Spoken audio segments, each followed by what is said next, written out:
शाबाश। और फिर क्या होता है एमवी टाइप। बेटा एमए टाइप जो होता है उसके अंदर अपन ने क्या पढ़ा था, कितने इलेक्ट्रोड होते हैं, 2। सब में 2 ही होते हैं क्या? हाँ बिल्कुल, सब में ही 2 ही इलेक्ट्रोड होते हैं। शाबाश। आकार किस आकार की नलिका होती है? Very good.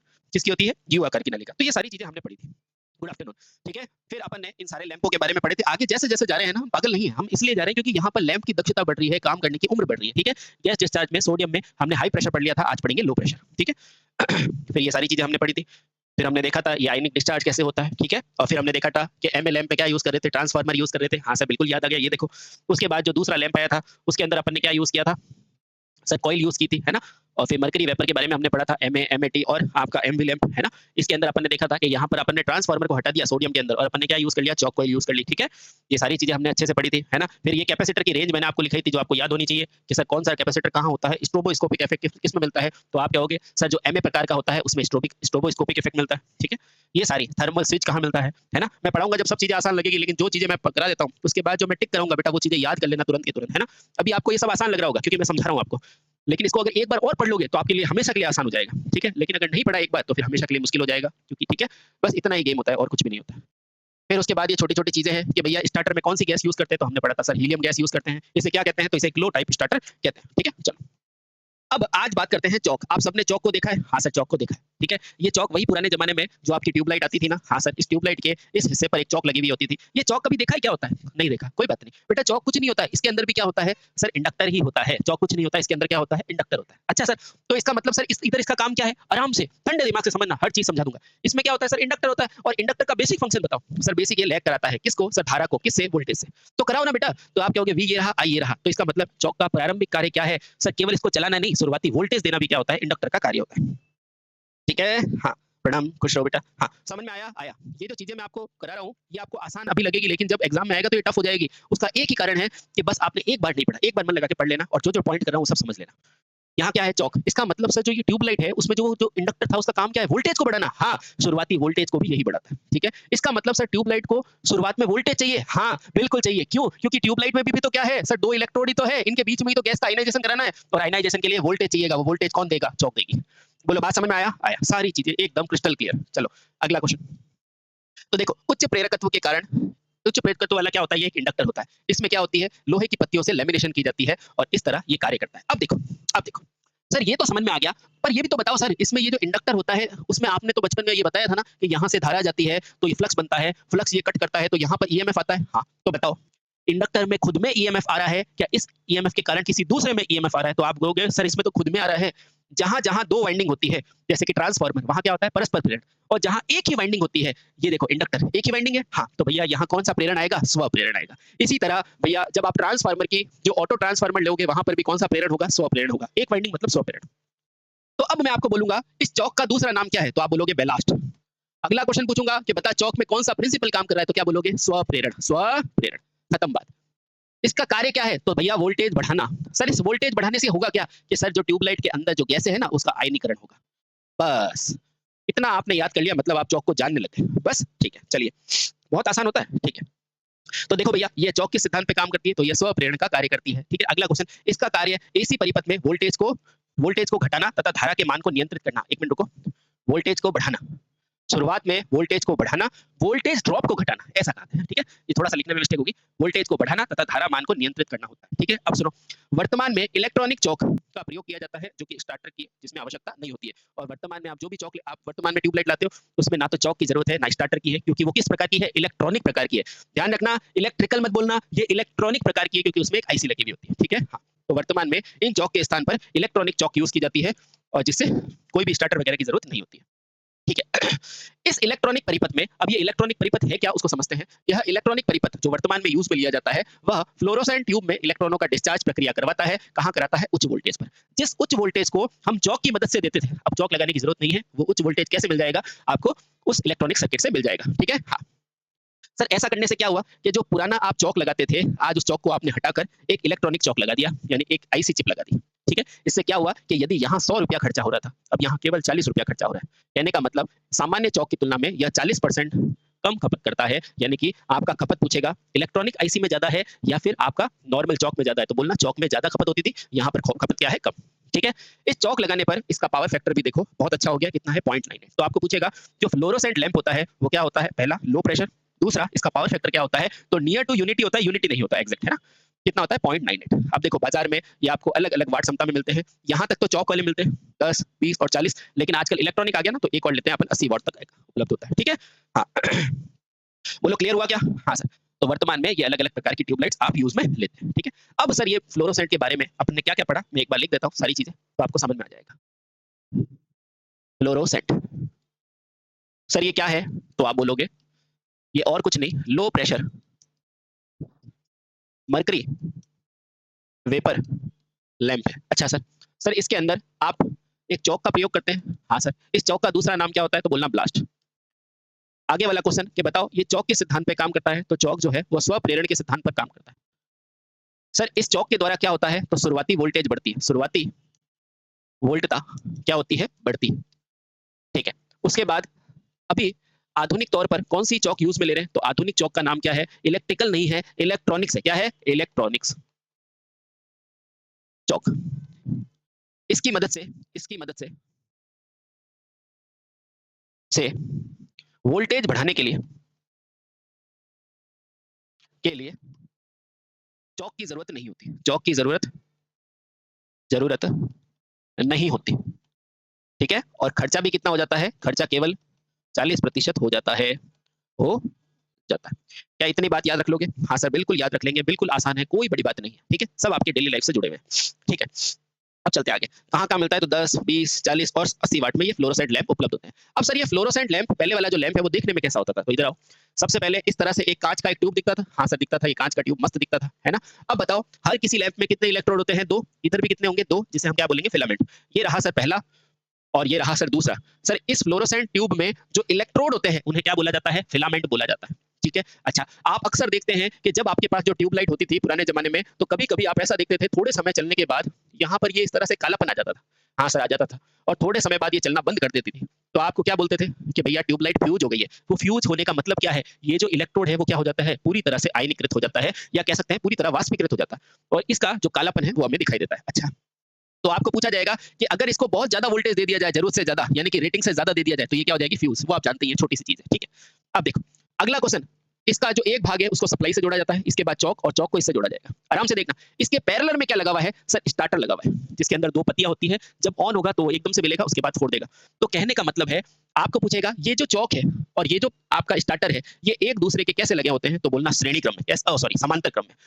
क्या क्वेश्चन आएगा, स्टार्टर कैसे जुड़ा होता है परिपथ के साथ, तो क्या बोलोगे, समानांतर क्रम में, समानांतर क्रम में।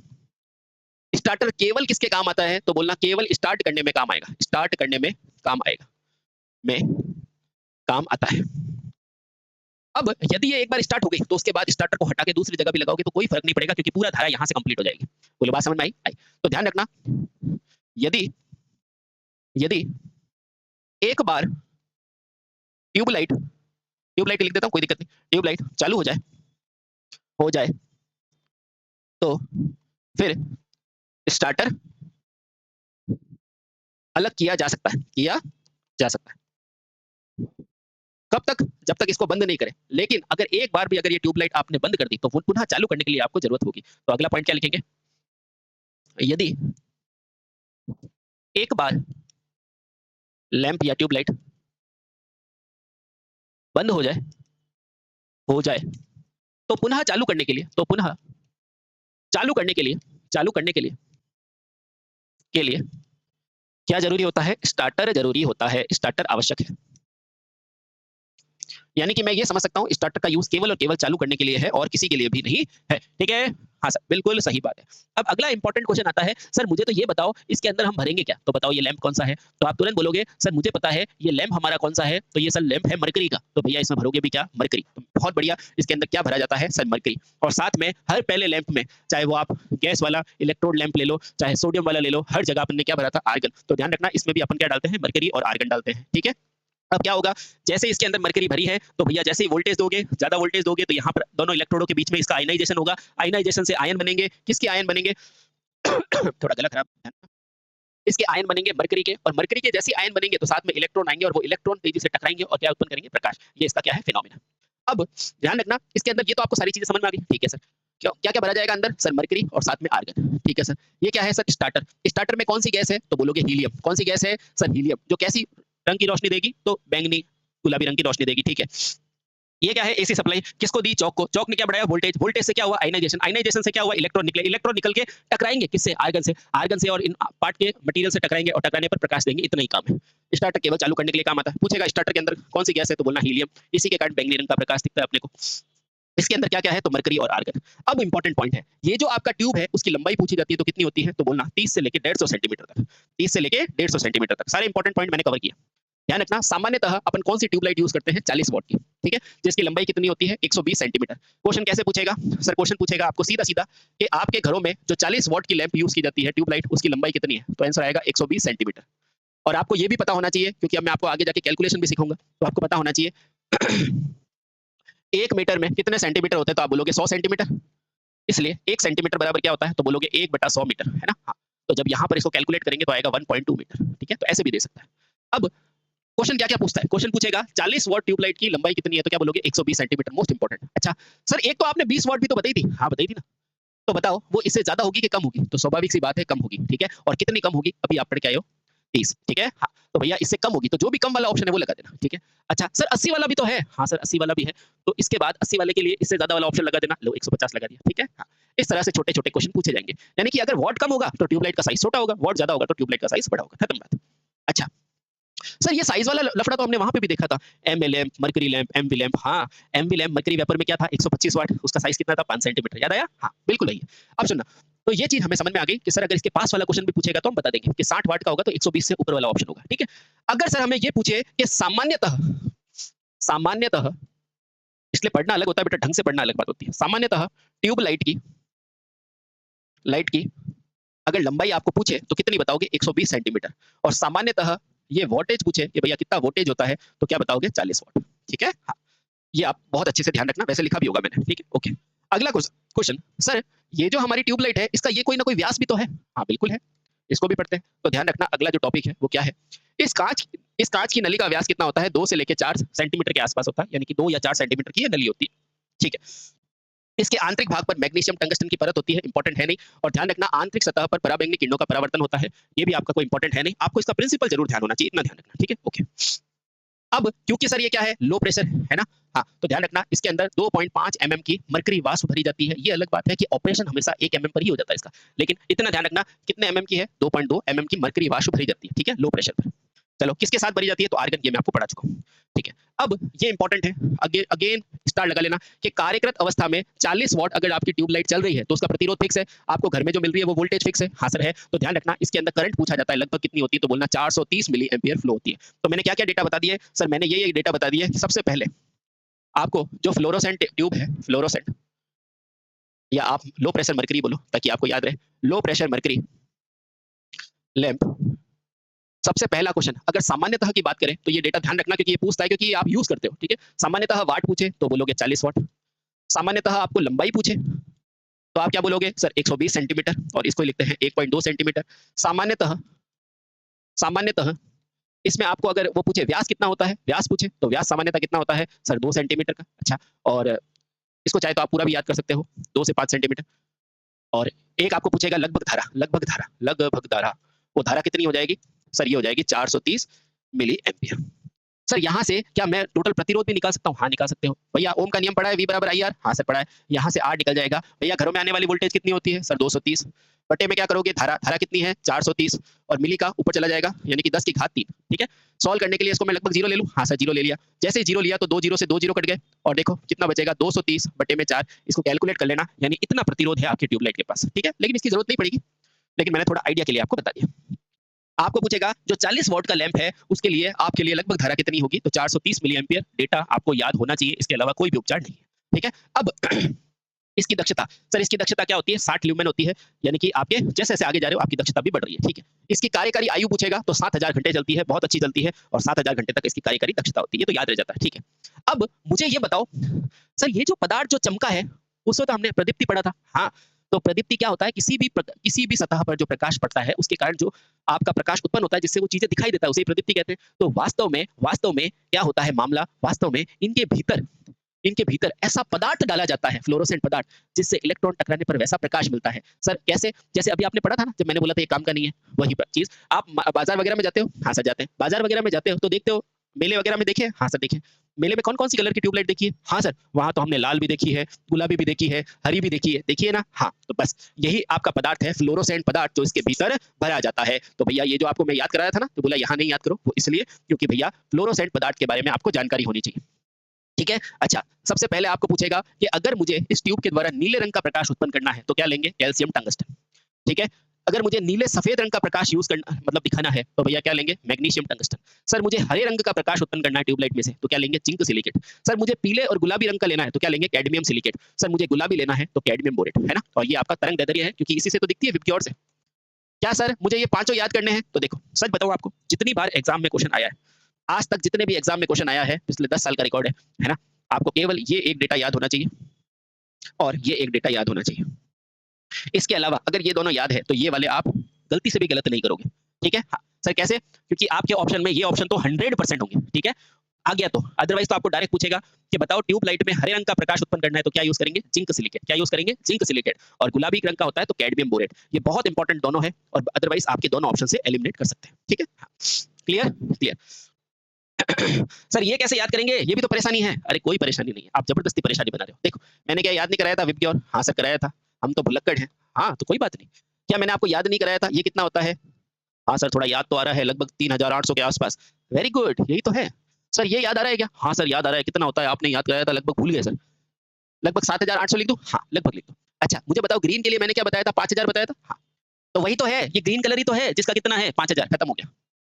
Clear clear. अच्छा मुझे बताओ ये गुलाबी कलर किसके समतुल्य है? सर गुलाबी ऑरेंज के आसपास आता है, ऑरेंज के आसपास गुलाबी बनता है। हाँ तो भैया 7000 से नीचे कौन सा कलर है? 7000 से नीचे कौन सा कलर है? ये रहा 6100।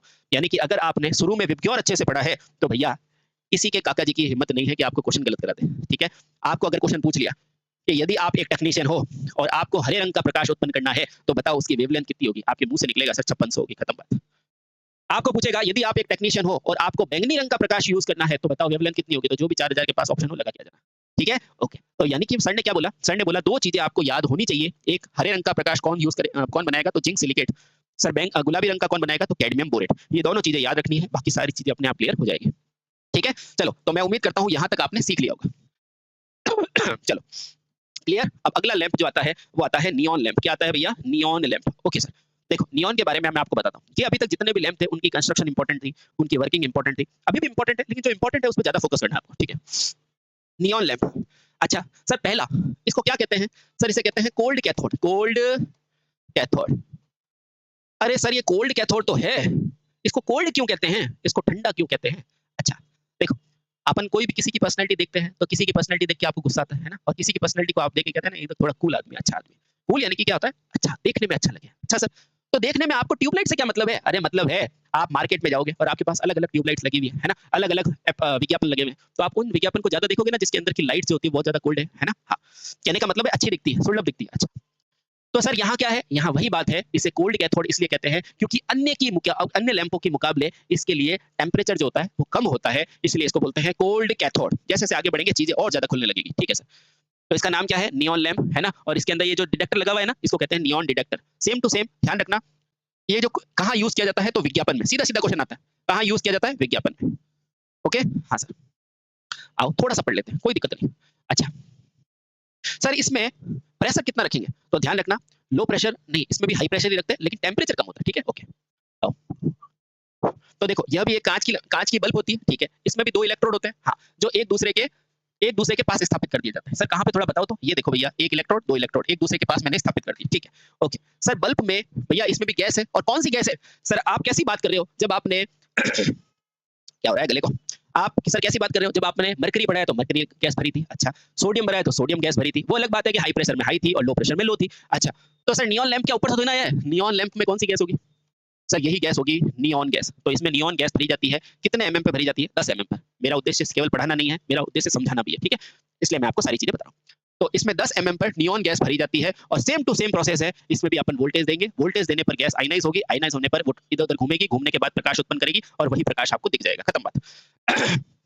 इसे अपन कोल्ड लैंप भी कहते हैं। क्या कहते हैं भैया? कोल्ड लैंप भी कहते हैं, कोल्ड कैथोड भी कहते हैं। ठीक है, अब नियॉन लैंप के श्रेणी क्रम में एक उच्च प्रतिरोध लगाते हैं, इसका मान पूछा जाता है। तो ध्यान रखना, ऐसा कौन सा लैंप है जिसके श्रेणी क्रम में उच्च प्रतिरोध लगाएंगे? तो नियॉन। क्या है सर? 2 kilo ohm. मुझे अगर कोई इसका मतलब बता देगा तो मैं मानूंगा कि वो बहुत अच्छे से तैयारी कर रहा है। ऐसा क्या कारण था कि सर 2 किलो ओम का प्रतिरोध लगाना पड़ा? ऐसी क्या मजबूरी थी कि नियॉन लैंप के श्रेणी क्रम में 2 किलो ओम का प्रतिरोध लगाना पड़ा? अपने दिमाग के हिसाब से बताओ, जितना दिमाग है लगा के बताओगे सर ये कारण हो सकता है। अब आप बताओ सही है कि नहीं? लगाओ दिमाग, जल्दी बताओ। ऐसा क्या कारण था कि नियॉन लैंप के श्रेणी क्रम में हमने 2 किलो ओम का प्रतिरोध लगाया? फटाफट से बताओ, कुछ भी लगाओ दिमाग, गलत होगा तो होगा साला, लेकिन बताओ, जल्दी बताओ, जल्दी बताओ, जल्दी बताओ, गलत होगा तो होगा। अरे वेरी गुड, शाबाश। सुलोचना ने भी दिमाग लगाया, थोड़ा सा अच्छे से और लगाते तो मजा आ जाता है ना। एक बच्चे ने लगाया क्योंकि सर ड्रॉप कम होगा, शाबाश। आप बताओ, एक है इंडक्टर, अपने इलेक्ट्रिकल में 3 ही हीरो है, इंडक्टर, कैपेसिटर और रजिस्टर। भैया इंडक्टर और कैपेसिटर ये तो स्टोर करते हैं, ड्रॉप कौन करा सकता है? रजिस्टर। तो भैया अपनी जो शुरुआती जो वोल्टेज है ना, जो ज्यादा वोल्टेज है, इसको ड्रॉप कराने के लिए अपन ने रेजिस्टेंस लगाया, और कोई काम नहीं है, ठीक है? तो बोलना ड्रॉप कराने के लिए, ठीक है? वोल्टेज का ड्रॉप कराने के लिए अपन ने ये किया, क्योंकि अपने को कोई चीज को ज्यादा चमकाना पड़ता है, कोई कम चमकाना पड़ता है, उस हिसाब से, ठीक है? तो नियॉन लैंप के श्रेणी क्रम में उच्च प्रतिरोध, हालांकि इतना हार्ड पूछेंगे नहीं, लेकिन फिर भी ध्यान में रखो, नियॉन लैंप के श्रेणी क्रम में एक उच्च प्रतिरोध लगाते हैं जो ड्रॉप कराता है, इसका मान 2 किलो ओम से क्या होता है? ज्यादा होता है। जितना ज्यादा आपको ड्रॉप कराना है वोल्टेज, उतना ज्यादा प्रतिरोध लगा दो, है ना? अगर आपको चाहिए कि बहुत कम रोशनी होनी चाहिए तो बहुत ज्यादा मान होगा, अगर ज्यादा रोशनी चाहिए तो ड्रॉप क्या होना चाहिए? कम। तो 2 किलो ओम से क्या हो जाएगा? कम, खत्म बात। क्लियर? क्लियर। इसका प्रतिरोध 230 वोल्ट को, और इसी प्रतिरोध के कारण, ये देखो ये लिखा भी है दोस्त ने, इसी प्रतिरोध के कारण 230 वोल्ट कितना हो जाएगा? मैंने ही लिखा, चलो अब आराम से देखो। तो भैया 230 वोल्ट को 130 वोल्टेज में घटा देता है, ठीक है? हाँ, क्लियर? क्लियर, चलो। और अपने को 110 वोल्ट पे ये ऑपरेट होने लगता है। अब ध्यान रखना, लैंप में जो इलेक्ट्रोड के बीच में 110 वोल्ट एसी आता है। अब एसी आने पर ये नियॉन गैस को क्या करेगा? आयनाइज करेगा। और ध्यान रखना, इसी नियॉन गैस के कारण नियॉन का रंग कैसा होता है पूछेगा, तो भैया ये रंग कैसा होता है? लाल गुलाबी रंग होता है। तो बोलना नियॉन का रंग कैसा होता है? तो सेम स्टार्टर वाला लाल गुलाबी रंग, और यहाँ पर लाल गुलाबी रंग का प्रकाश आएगा, मंद प्रकाश देगा, जो कि विज्ञापन में काम आएगा। ज्ञात रहे, यह कम डीसी वोल्टेज पर भी प्रचालित नहीं होता है ना?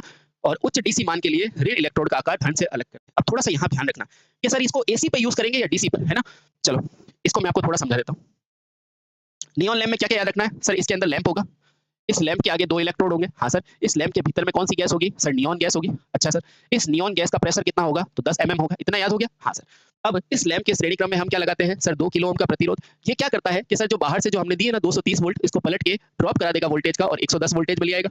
ठीक है, यहाँ तक बात समझ में आ गई? ये 110 वोल्टेज कहाँ लगेगा? नियॉन पे। जो नियॉन को क्या करेगा? आयनाइज करेगा। क्या करेगा? आयनाइज करेगा। और इस आयनाइजेशन के कारण क्या उत्पन्न होगा? इलेक्ट्रॉन। और ये इलेक्ट्रॉन इधर उधर जाएंगे और भैया क्या उत्पन्न करेंगे? प्रकाश। और आपको पूछेगा ये प्रकाश कौन से रंग का होता है? तो बोलना ये प्रकाश जो होता है वो लाल गुलाबी रंग का होता है, लाल गुलाबी। ठीक है? अब आपको पूछेगा प्रकाश धीरे होता है या तेज होता है, तो आप कह सकते हो सर प्रकाश कैसा होता है? हल्का होता है, धीमा होता है। और क्योंकि ये धीमा या हल्का प्रकाश होता है, इसीलिए इस लैंप को क्या कहते हैं? कोल्ड कैथोड लैंप कहते हैं। क्या कहते हैं? कोल्ड कैथोड लैंप कहते हैं। और इसका यूज हम कहाँ करते हैं? सर विज्ञापन में करते हैं, विज्ञापन में करते हैं। और अगला और सबसे मोस्ट इंपॉर्टेंट, सर मुझे तो ये बताओ लैंप एसी सप्लाई पे चलेगा या डीसी पे? तो ध्यान रखना, लैंप एसी पे तो मस्त चलेगा, कोई तरह की कोई दिक्कत नहीं होगी, आपने बताया, ठीक है? लेकिन जब बात करेंगे डीसी की, तो डीसी के केस में सर जब लो फ्रीक्वेंसी है, जब बहुत ज्यादा लो फ्रीक्वेंसी है, या आप कह सकते हैं अगर कम मान है, कम मान है, या तो कम मान की डीसी है तो ये चलेगा ही नहीं। लेकिन अगर ये चलेगा तो भैया एक ही शर्त पे चलेगा, जब ये आयनाइजेशन हो जाएगा। और आयनाइजेशन के लिए क्या चाहिए? High voltage. अभी तो पढ़ाया था, ये चौक वगैरह क्या कर रही थी? हाई वोल्टेज पे तो आयनाइज कर रही थी। देखो मैं बता देता हूँ, ये चौक क्या कर रही थी आपकी? हाई वोल्टेज ही तो बना रही थी। हाँ, तो अगर सर अपन ने कम वोल्टेज दिया, कहाँ गया? ये रहा। सर अगर हमने कम वोल्टेज दिया तो इसमें गैस आयनाइज होगा नहीं और ये चलेगा नहीं। लेकिन अगर हमने ज्यादा वोल्टेज दिया, क्या दिया भैया? ज्यादा वोल्टेज दिया, तो भैया आयनाइज हो जाएगा और गैस ये लैंप चलना शुरू हो जाएगा। लेकिन उसके अंदर ध्यान रखना, उसमें जो ऋण इलेक्ट्रोड का मान होता है ना, ऋण इलेक्ट्रोड यानी कि नेगेटिव इलेक्ट्रोड का मान पॉजिटिव से क्या होता है? ज्यादा। मोस्ट इंपॉर्टेंट, ठीक है? सर ऐसे तो हमें याद नहीं रहेगा, कुछ याद रखने का तरीका बताओ। तो मैं बैठा हूं ना, मेरे सामने देखो एक बार प्यार से, है ना? जो कह रहा हूँ वो सुनो, जितने पॉइंट को कह रहा हूँ वो आपके दिमाग में बैठे होने चाहिए। ये आपका लैंप है। हाँ सर। लैंप के अंदर 2 इलेक्ट्रोड है, एक पॉजिटिव एक नेगेटिव। हाँ, इनके बीच में कौन सी गैस भरी गई है? Neon gas. या तक याद हो गया? हाँ।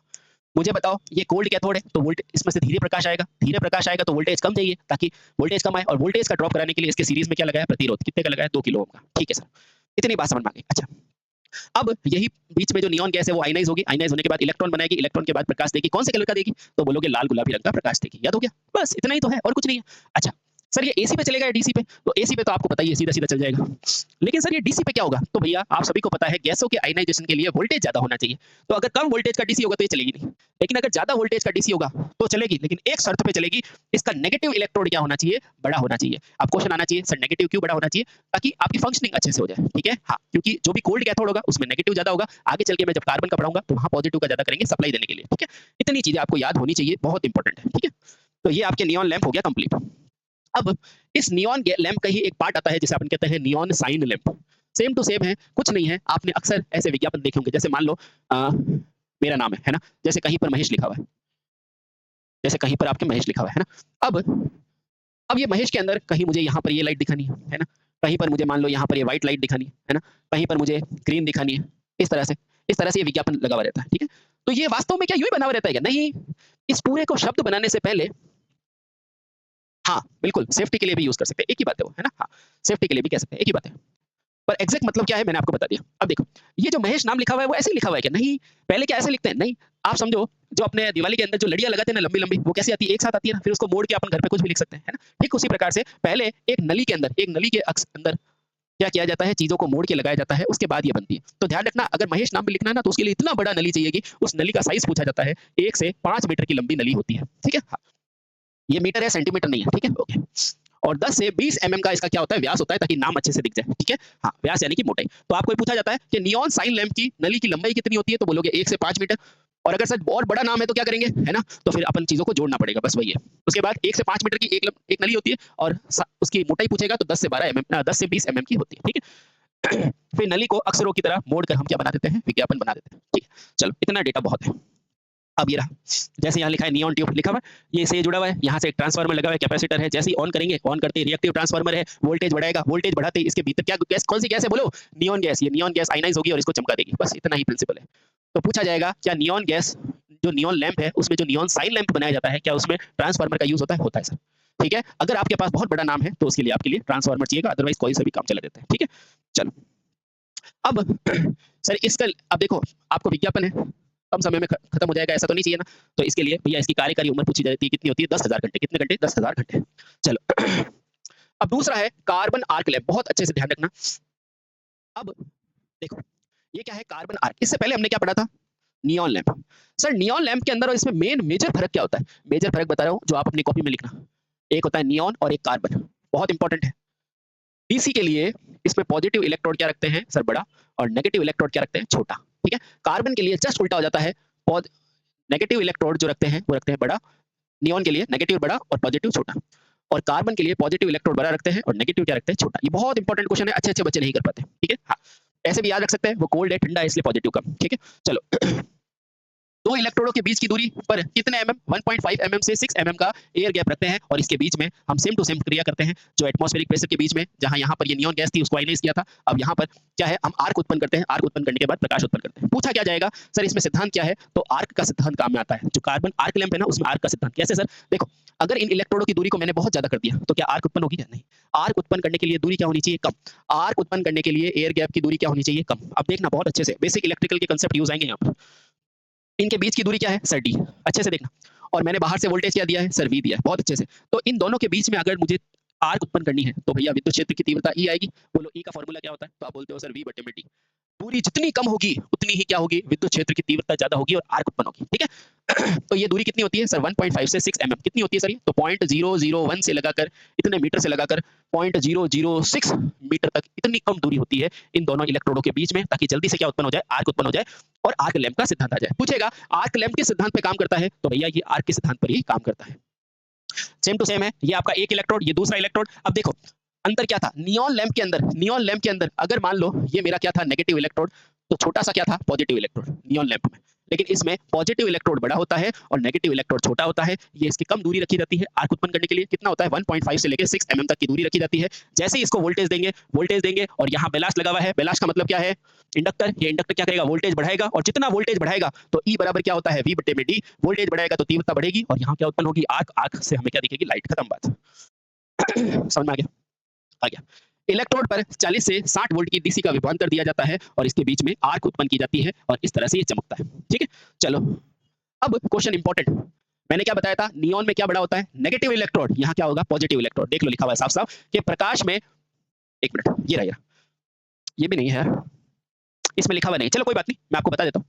इसमें पॉजिटिव इलेक्ट्रोड क्या होता है आपका, बड़ा होता है, ठीक है। चलो, इसमें 85% भाग किसका होता है, धन इलेक्ट्रोड का। आपको क्वेश्चन पूछा जाता है, ये जो कार्बन आर्क में जो आर्क उत्पन्न हो रही है उसमें क्या हो रहा है, तो इधर आओ, मुझे बताओ, ये है पॉजिटिव इलेक्ट्रोड, ठीक है सर, ये है नेगेटिव इलेक्ट्रोड, और ये क्या है, एयर गैप। तो मुझे केवल इतना बता दो, ज्यादा अगर प्रकाश उत्पन्न करनी है तो उसमें मेन रोल किसका है, सर मेन रोल है पॉजिटिव का।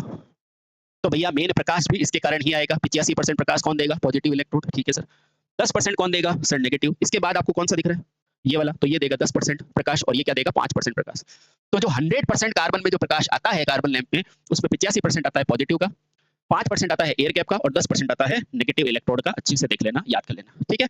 ओके सर, अब मुझे ये बताओ, ये बड़ा है कि छोटा, ये बड़ा है कि ये बड़ा है, तो आप बोलोगे पॉजिटिव बड़ा है। अच्छे से देखना, तो इसका मतलब जब सप्लाई दोगे तो इसका तापमान ज्यादा होगा कि इसका होगा, सर हमको पता है जब ये बड़ा होगा तो इसका तापमान ज्यादा होगा। तो ध्यान रखना, इसका तापमान हम रखते हैं 3500 डिग्री सेंटीग्रेड, और उसका रखते हैं अपन, जो हर लैंप का रखते हैं 2000 डिग्री सेंटीग्रेड। ये लो, तो ये भी पॉइंट क्लियर हो गया कि धन इलेक्ट्रोड का तापमान 3500 होता है और ऋण इलेक्ट्रोड का क्या होता है, 2000 डिग्री सेंटीग्रेड। बस उसके बाद धन कार्बन छड़ ऋण की तुलना में दुगनी मोटी होती है। क्या ये आपको दुगनी मोटी लग रही है, हाँ, तो भैया ये धन वाला इलेक्ट्रोड दुगना मोटा होता है, ये भी याद रखना है, ठीक है।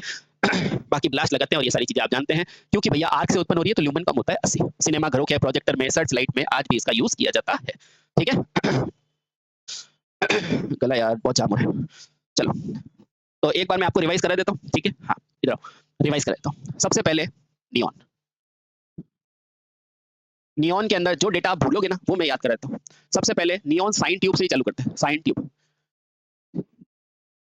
ठीक है। इस नियॉन साइन ट्यूब के अंदर अक्षरों को मोड़कर अपन एक नली बनाते हैं, ठीक है। इस नली का आपको पूछा जाता है दूरी, तो क्या बोलोगे, 1 से 5 मीटर की आपकी इसकी लंबाई होती, ठीक है, इतना याद रह जाएगा।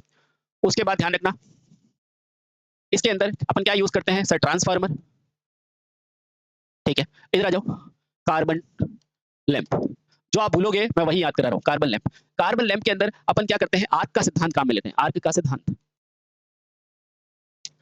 अगर सर इसे अपन कोल्ड कैथोड कहेंगे, कोल्ड कैथोड कहेंगे, या अपन कोल्ड लैंप कहते हैं, तो सर मुझे बताओ कोल्ड क्यों कहा है, क्योंकि सर इसमें वोल्टेज कम दिया है। कितना वोल्टेज, सर जो 230 वोल्टेज था उसको 110 वोल्टेज कर दिया 2 किलो ओम के प्रतिरोध के कारण। हाँ सर, तो सर अगर ये कोल्ड है तो इसके अंदर जो एक पॉजिटिव है, एक नेगेटिव इलेक्ट्रोड है, और पॉजिटिव का तापमान हमने सर 3500 रखा है, आपको पता है। नेगेटिव का तापमान हमने 2000 डिग्री सेंटीग्रेड रखा है। अगर ये दोनों गरम गरम है तो क्या मैं इसे हॉट कैथोड कह दूं क्या।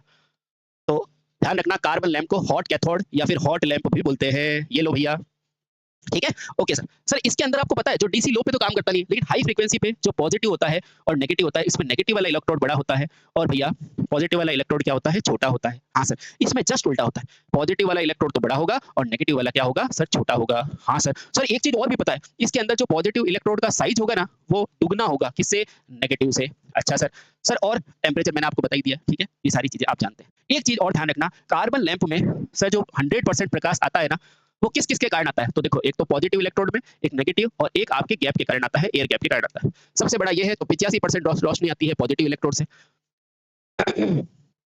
10% आती है नेगेटिव से, और 5% आती है एयर गैप से। मोस्ट इंपॉर्टेंट, कार्बन लैंप का यूज कहाँ करते हैं सर, सिनेमा प्रोजेक्टर में, या कहते हैं सर्च लाइट में, सर्च लाइट में। सर ये नियॉन कहाँ यूज करते हैं, तो विज्ञापनों में। ये लो, ये डेटा आपके लिए बेहद महत्वपूर्ण है दोनों लैंप के बारे में। बोलो ठीक है, यस सर ठीक है, अच्छे से हम समझ गए, ठीक है। हाँ चलो बढ़िया। अब इतना सारी चीजें आपको रिवाइज करनी है और अच्छे से करनी है, रिवाइज ही नहीं करनी है, अच्छे से करनी है, ठीक है। हाँ, अब इसके बाद आपका जो कुछ अन्य लैंप है जिसके बारे में छोटी छोटी आपको जानकारी रखनी है ना, बहुत आसानी से याद हो जाएगा, कोई बड़ी बात नहीं है। सबसे पहला लैंप आता है हेलोजन लैंप, है ना, बोलो हेलो, हाँ सर हेलो, हेलोजन। तो बताओ आवर्त सारणी सबने पढ़ी है, हाँ सर पढ़ी है, पहला वर्ग, दूसरा वर्ग, तीसरा वर्ग, सातवां वर्ग, उसके बाद 17वां वर्ग। 17वां वर्ग क्या होता है, हेलोजन होता है ना। हाँ, कौन कौन होता है sir, fluorine, chlorine, bromine, iodine होता है ना। हाँ, ये सब क्या है, हेलोजन से, ठीक है। उसके बाद अक्रिय गैसें जैसे हीलियम, नियॉन, आर्गन, क्रिप्टॉन। अच्छा, तो सर ये हेलोजन होगा, इसका मतलब सर इसके अंदर गैसें कौन सी होगी, ये वाली, ठीक है। आओ समझते हैं, आओ समझते हैं, बहुत आसान है। तो सर जैसा कि ज्ञात होता है कि ये हेलोजन लैंप है, तो ये हेलोजन समूह के होंगे, 17वें समूह के होंगे। अच्छा सर उसमें तो फ्लोरीन है, क्लोरीन है, सर ब्रोमीन है, आयोडीन है कि नहीं। तो सर मुझे तो ये बताओ कि सर इसमें मैंने ये फ्लोरीन का क्यों नहीं बनाया। अरे मूर्खों, मैंने आपको क्या बोला है, गैस कैसी होनी चाहिए सर, गैस हो चाहे कोई भी हो, इलेक्ट्रोड होना चाहिए, चालकता होना चाहिए, और फ्लोरीन के संयोजकता क्या होती है, माइनस में। सर वो तो इसकी भी होती है माइनस में, हाँ, क्लोरीन की भी माइनस में, सर ये भी माइनस में, ये भी माइनस में, फिर भी मैंने इसी को क्यों लिया? तो अब आप समझो, सर ब्रोमीन हमारे पास ये किस अवस्था में मिलती है? सर द्रव अवस्था में आसानी से मिल जाती है, इसलिए लिया। सर आयोडीन ये हमें क्रिस्टल फॉर्म में मिल जाती है, इसलिए लिया। और क्लोरीन की चालकता या विद्युत बंधुता ज़्यादा होती है, इसलिए लिया। थोड़ा-सा ध्यान रखना, बस फ्लोरीन को छोड़ के अन्य सभी से अपन बना सकते हैं, ठीक है? हाँ, इलेक्ट्रॉन ऋणता किसकी ज़्यादा होती है? तो क्लोरीन की। इलेक्ट्रॉन बंधुता किसकी ज़्यादा होती है? इलेक्ट्रॉन ऋणता किसकी ज़्यादा होती है? फ्लोरीन की। इलेक्ट्रॉन बंधुता किसकी ज़्यादा होती है? क्लोरीन की। और बंधुता के कारण इलेक्ट्रॉन को मुक्त होने पर ज़्यादा एनर्जी मिलने के कारण अपन इसको यूज़ में लेते हैं, ठीक है? इतना याद मत करो, पर आप इतना समझो कि भैया हैलोजन से बना सकते हैं, जैसे आयोडीन, ब्रोमीन, क्लोरीन आदि, ठीक है? चलो उसके अलावा हैलोजन लैंप सामान्य जनरल जो सिस्टम होता है ना, जनरल लाइटनिंग सिस्टम के जितने भी होते हैं, उन लैंप में प्रमुख अंतर ये होता है, क्या होता है कि सर इसमें निष्क्रिय गैस है, जैसे वहाँ इतनी जगह हीलियम वगैरह भरे थे ना, उसकी जगह यहाँ पर हैलोजन गैसें भरी जाती है, बस, ठीक है? अब ये इसमें होता क्या है? तो सर क्वार्ट्ज की एक नली होती है। अब क्वार्ट्ज की नली है, यानी कि महँगी है, बिल्कुल है। अगर सर ये नली क्वार्ट्ज की है, तो सर ये क्या होगी? महँगी होगी, इसलिए अपेक्षाकृत ये लैंप भी क्या होते हैं? महँगे होते हैं, ठीक है? और इसमें भी क्या होता है? देख लो, सेम टंगस्टन की कॉइल होती है, उसका फिलामेंट। तो पूछेगा हैलोजन में फिलामेंट किसका बना होता है? तो बोलना टंगस्टन का बना होता है। नली किसकी बनी होती है? क्वार्ट्ज की। और ये क्या होता है? महँगा लैंप होता है, ठीक है? चलो।